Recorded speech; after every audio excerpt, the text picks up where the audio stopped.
December 28, 2011, sub-zero temperatures and a winter snow gripped North Korea as the world's most secretive and oppressive country laid to rest its supreme leader, Kim Jong-il. The world got a rare glimpse inside the sealed-off nation. Hysterical throngs of North Koreans lined the 25-mile route of the funeral procession in a ritual of bizarre mourning, but it's unclear if the wailing was genuine or motivated by fear.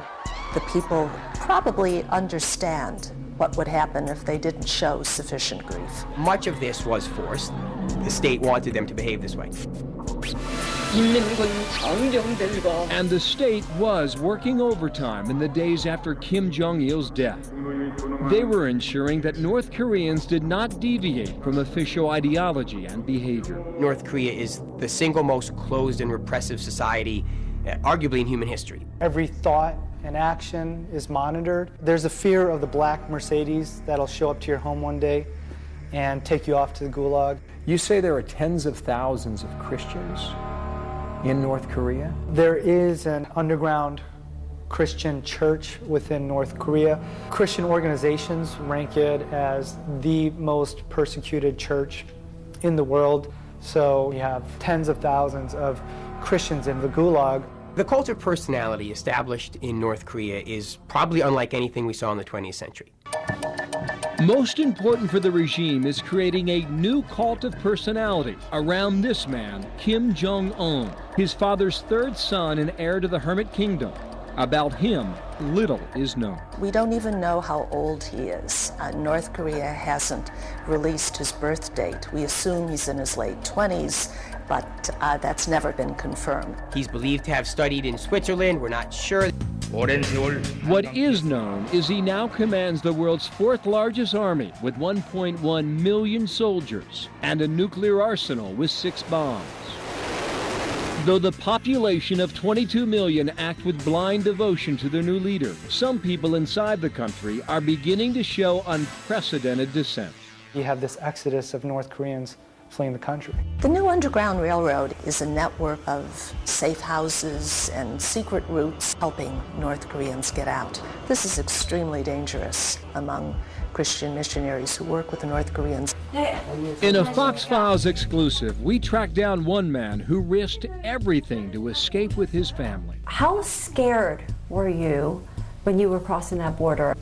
I knew that in order to live, I had to cross the river and get to the other side. They know when they leave North Korea that they and their families are risking death. Korea has been a nation divided by barbed wire, armies, and an unresolved war stretching back almost 70 years to the end of World War II. Once the Japanese were defeated at the end of World War II, the Korean Peninsula is divided north and south. While the Americans took control of the South, the Soviet Union established the Communist North in 1945 under the leadership of a 33-year-old radical named Kim Il-sung. Kim Il-sung was really one of the most dominant totalitarian dictators of the 20th century. Professor Mitch Lerner is the director of the Institute for Korean Studies at The Ohio State University. We talk as historians about Mao's cult of personality or Stalin's, but they're nothing compared to what Kim Il-sung did. North Korea's first leader was born April 15, 1912, the same day the Titanic was sinking in the North Atlantic. Kim Il-sung was a Christian. His mother and his father took him to church. Melanie Kirkpatrick covered Asia for the Wall Street Journal and is author of the book Escape from North Korea. Kim Il-sung went to church. Yeah, it's very hard to believe. As a young man. Mm-hmm. There were many, many Christians in Korea. And Pyongyang, in fact, in the 1930s and 40s, was known as the Jerusalem of the East. He was handpicked by Joseph Stalin. By 1948, he's formally appointed head of the Korean Workers' Party. So he is certainly the unquestioned leader of North Korea. Over the next decades, the cult of personality established around Kim Il-sung rivaled any of the 20th century. They're nothing compared to what Kim Il-sung did. In 1955, the North Korean government started its bizarre cult-like ideology called Juche. Juche roughly translates into self-reliance, national identity. And what it basically says is the North Korean people are almost a superior race. and they need to determine the future of their country and advance their socialist revolution on their own. We have the Chuche Tower, a huge white monument with one brick in the monument to symbol every day of the life of Kim Il-sung. There are Chuche education centers. Kim would-sponsored Chuche think tanks. Everything revolved around embedding in North Korean society this ideology of Chuche. In 1994, after decades spent enslaving the North Korean people, Kim Il-sung died. There was genuine grieving when Kim Il-sung died. The legend that he had built for himself had really sunk in, and people really did look at him as almost a supernatural being. His successor would try to become godlike himself.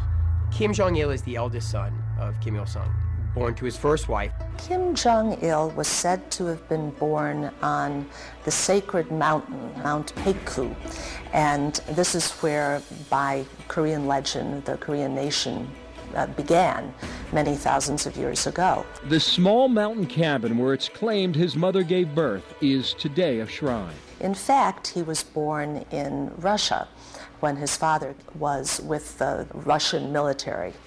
By the early 1980s, it seems that he had carved out a really significant niche for himself within the power structure. Kim Jong-il was a character of fun to a lot of people in the Western world because he was short and had that bouffant dyed hair and wore elevator shoes. But he was, in truth, a very brutal dictator. He has incredibly expensive taste in everything from alcohol to cigarettes to expensive boats. It was often reported that he liked American culture.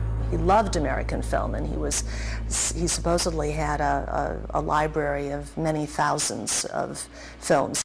He once had a South Korean actress, his favorite South Korean actress, abducted.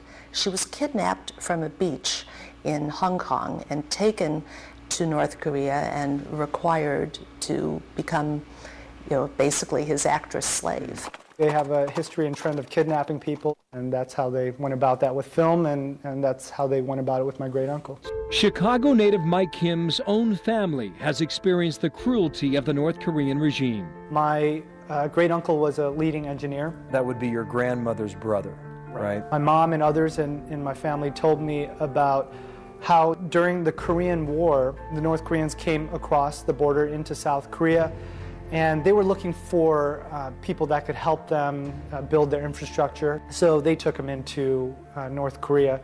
I often ask my grandmother about the story, and it's very difficult for her to talk about. She's never heard from or seen her brother since. The country has been a living hell for millions. The famine of the late 1990s killed more than 1/10 of the population of North Korea. We estimate 2 to 3 million North Koreans starved. We hear stories of people still starving to death, people eating tree bark to survive, and in the worst case scenarios, the stories of cannibalism. It's gotten better and worse and better and worse since then, but it's always been terrible. And the dynasty continues today with the third Kim, Kim Jong-un, the spitting image of his grandfather.